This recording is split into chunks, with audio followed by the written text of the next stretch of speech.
Epictetus, the renowned Stoic philosopher, once stated, "Maintaining company is crucial.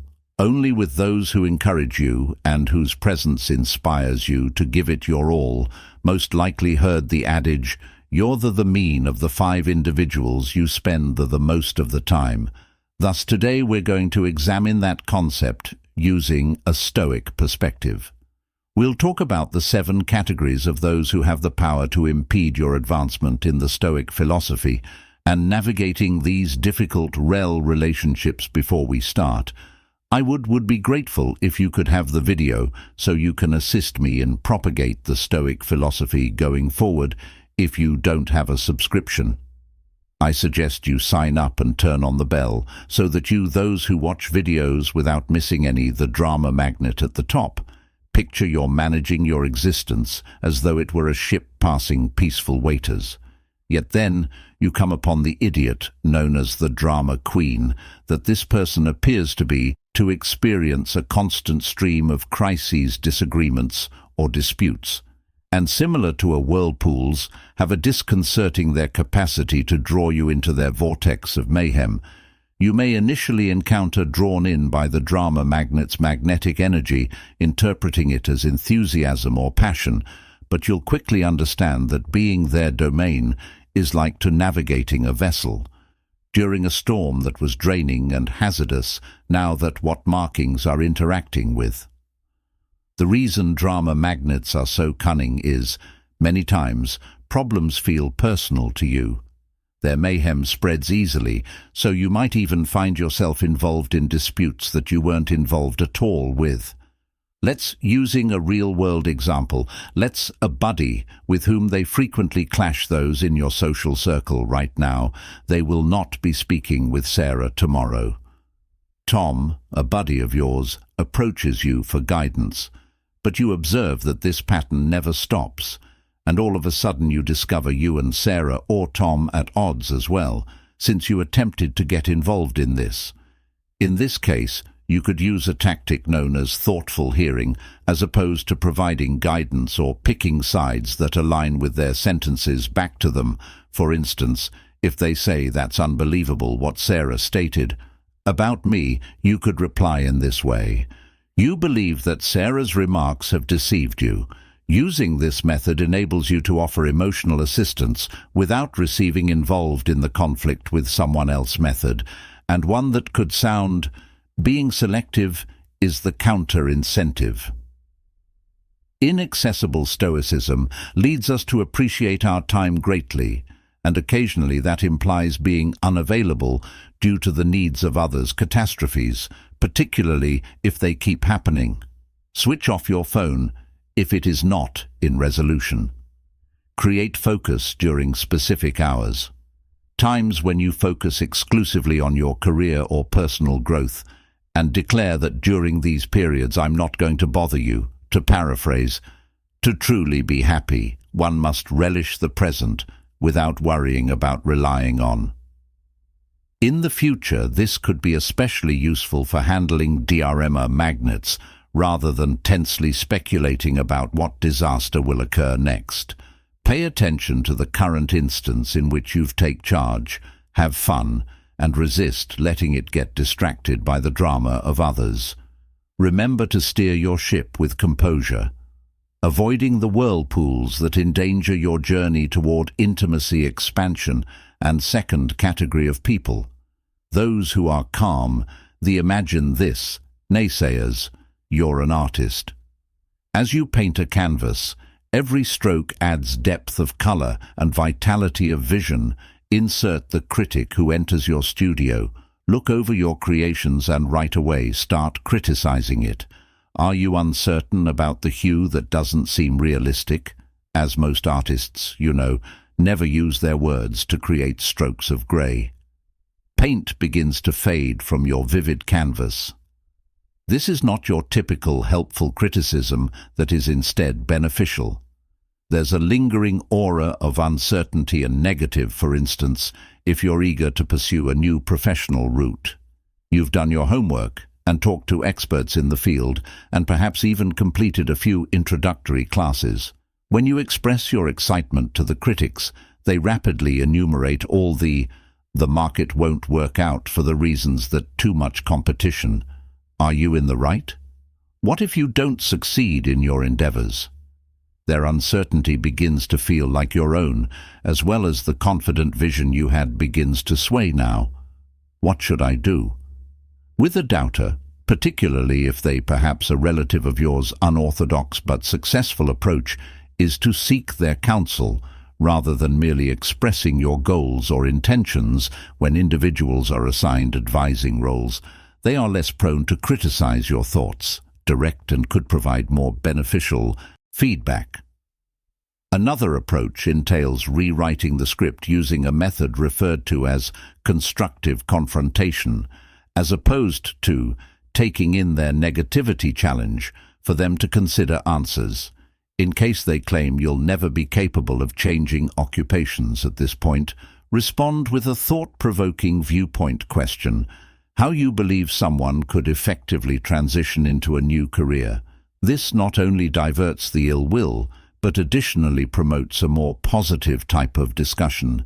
Keep in mind the phrases of the Epictetus, the Stoic philosopher, has one mouth and 2 ears, so that we can hear twice as much as what we speaking does not equate to absorbing. The hostility of everyone indicates finding insightful feedback from mere sound moment. The doubters begin to cloud your painting, featuring their doubtful tones. Step back, pay attention, consider, and keep using the to paint your own life in the if a hue speaks to you, don't let could someone make your VI a masterpiece. A people who are like a drab, gloomy landscape. Third, the grouch that we've all encountered, that acquaintance, relative or employee who appears to be always looking for fault. Maybe it's the climate where they work, or even the cuisine at a well-known eatery. They never pass up the chance to convey their unhappiness right now, and you could ask why. If this worries me, I can choose to ignore it. That's easier said than done, though, and conducted regular exposure to such being negative drains your energy. Mental health is similar to a leaky, gradually draining your supply of Stoicism's emotional energy instructs us to concentrate on workable solutions rather than focusing on issues, like in the case of envision. You are working together on a project with a person who possesses perpetual. Every meeting with the complainer becomes an arduous complaint session without any fruitful conversation. The effect on the group's spirits drop, and you're diverted from locating useful solutions, and you'll probably discover becoming more and more disillusioned with the undertaking and perhaps even existence in generally. Then how can Stoicism benefit us? Handle a complainant. There are multiple techniques you can use to start with a limit. Your interaction with this person wherever possible, even if it's not feasible, maybe it's because they're related to you. Or associate, your backup choice is to remove oneself psychologically during their desperate tribes.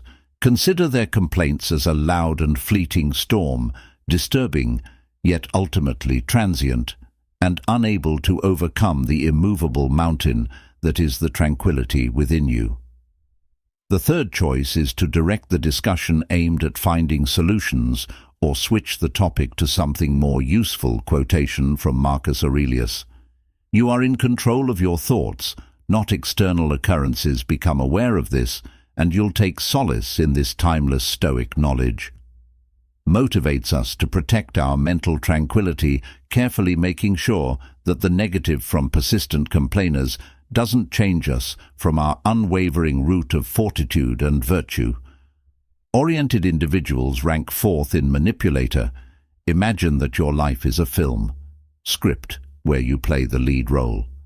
Possess a notion of how your tale ought to reveal where the kinks belong to you mentors and allies are, as well as what your final act appears to enter the tricker, the enigmatic producer who silently modifies your script without your input even being aware of it, until one day you discover your plot has taken a wrong turn. The manipulator is adept in the discipline of manipulating emotions or the mind. They could employ deceptive guilt trips or even using dishonesty to influence your course that works for them. You may have a friend who consistently gets you to say anything like, "Pay for dinner." You are aware that I've had a difficult month, and given your level of success, it wouldn't significance to you, but it would enhance my day by day. You discover that your generosity has been used, but confronting them feels awkward. They presented it as a favor to a helpless friend. Dealing with a manipulator might be a challenging business to use. One way to defy their strategies is what some specialists call fogging. Is a method that requires consenting, having any veracity in the con artist declarations, yet declining to be swayed by emotional coercion in the event that they assert, "If you're successful, you ought to pay for dinner," could reply, "You're right, I have been doing great, but divide the expense." As is customary, an alternative strategy is to clearly define your boundaries and uphold them if the manipulator desires a loan from you, funds, or devote yourself to projects you're uneasy with. Learning to say no, firmly maintain a composed tone, and your unambiguous, "I'm unable to lend money, but I'm..."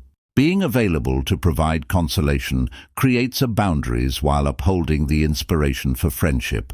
Stemming from Epictetus cautioned us that Stoic thought, "We are unable to select our external conditions, but we always have a choice. The way we react to the manipulation thrives on your consistent responses. They take advantage of your generosity and shame, or your need to gain acceptance by selecting to react in a different way. You're adopting command over your script once more, so if you come across a manipulator looming about you, keep in mind that it's you who is in possession of the pen. You are free to write the plot, and while the ensemble could consist of a range of the journey of the protagonist's characters, your path should constantly be directed by reclaim your own judgments and ideals, your screenplay, and prevent others from control your life's the fifth narrative kind of individual's victim. Think of life as a chess game. Every participant has identical pieces and the same objective of checking the opponent's king. You systematically consider and make some give up things and take some chances. The victim, though, accuses the board of fragments or perhaps their rival for each.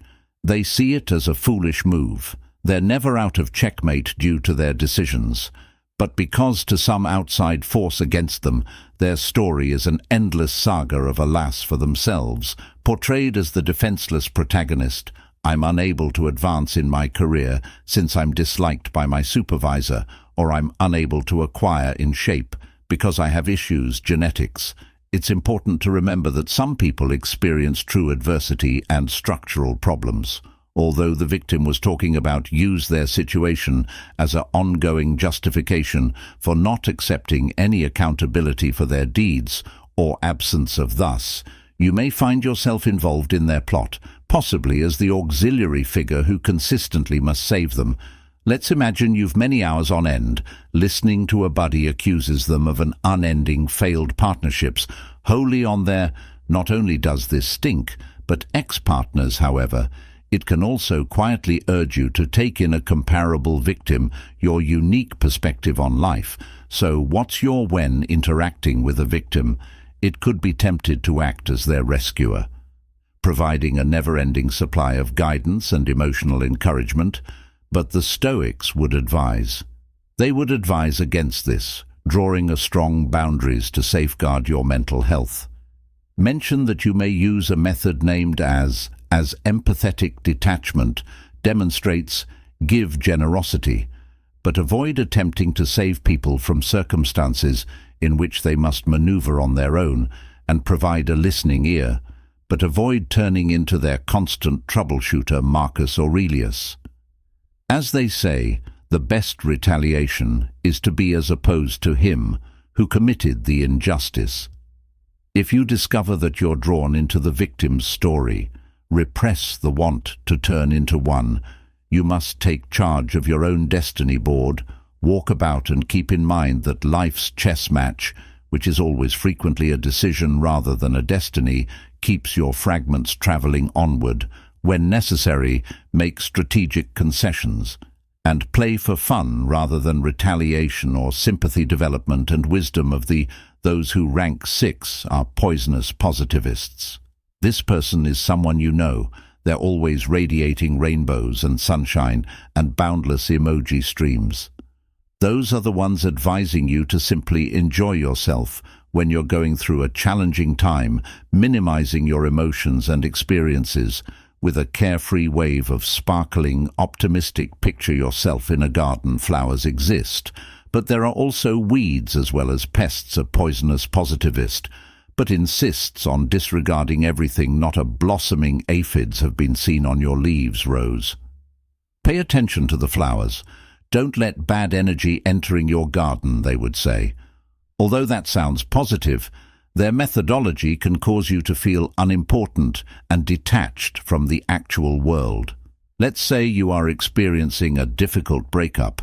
You're depressed, perplexed, and looking for a little emotional equilibrium. Counteracts. The harmful positivists advise that there are several fish in the sea. Simply grin and are content. This kind is overly optimistic, disregards the complexity of people, feelings and the facts of life's difficulties. How do you develop your garden without permitting the poisonous? The positivists crush it under their haphazardly tiny sprinkle of good. The only tactic for vibes is to interact them in a dialogue that encompasses both. If they say to look on the light and shadow, then positive aspect is that you have your health. You would say, yes, I'm grateful for my health, but I'm okay with it as well. To be enraged over this particular matter, both are capable of. Coexist. You can furthermore use what we refer to emotional granularity as the capacity to sense and distinguish amid a vast spectrum of feelings, both favorable and unfavorable, when the poisonous goodness encourages you to simply be content. Give yourself a chance to recognize and classify your subtle sentiments. I'm experiencing some melancholy owing to the past, although it's okay and might be a freeing assertion that alludes to Stoic philosophy. True happiness, according to Seneca, is to recognize our obligations to God. Enable man to savor today without nervous reliance on the future is the harmony of comprehension. Obligations which aren't constantly enjoyable, and delighting in the displaying a Stoic demeanor isn't about concentrating just on the advantages or the negative. It's important to accept life's intricacy and equivalency. So the following. When the poisonous positivists sprinkle sparkling glitter on your meticulously manicured garden paws, consider a moment. Recall a rain and sunshine are necessary for a garden to blossom and provide your entire emotional spectrum, and continue to tend to your garden. Given its depth and complexity, merits the kind of individuals numbered 7 name vampire. Picture your everyday schedule as a meticulously composed symphony. Every tool serves as a job or dedication, and when they engaged in joint play, they establish a peaceful equilibrium. But then the moment vampire joins in with an off-key shriek, overpowering your melody and changing your exquisite arrangement into jarring sounds. When a vampire is not always malevolent. In fact, they could seem relatively harmless. It might be a co-worker who interrupts you all the time with insignificant inquiries, changing your successful workday into a string of broken moments. Or perhaps it's a friend that keeps inviting you to events, social gatherings, in which you have no interest in, forcing you to go to the event and using up all of your energy and time. These interactions could appear unimportant momentarily, but the overall impact can be really upsetting. So how do you guard your symphony against being destroyed by a time vampire that was a powerful? The Pomodoro technique is a tactic for managing time that entails dividing your task into short bursts. Usually, a 25-minute interval is brief intermissions. Throughout these breaks, you clarify that this is not to upset you, creates a barrier to safeguard your most, preventing productive moments from eroding. In the event that you encounter a social time vampire, keep in mind that proverb. No is not only acceptable, it's necessary for your health, rather than providing lengthy justifications for a straightforward. I value the invitation, yet it's not enough for me. Refusing an invitation does not indicate rejection from the individual. It's in recognition of your own requirements and priorities, as expressed by Seneca. Life, if Stoicism is long enough and well-lived, demonstrates to us that time is among our most valuable resources, the one that ought to be carefully distributed. It's the canvas upon which we use to paint our lives' portrait. Thus, we ought to exercise extreme caution when who and what is deserving of our scrub in the overall scheme of your existence. Ensure that every note on every instrument is in line with your bigger goal. Avoid allowing the noisy interference of a tempestuous vampire tosses your symphony into chaos.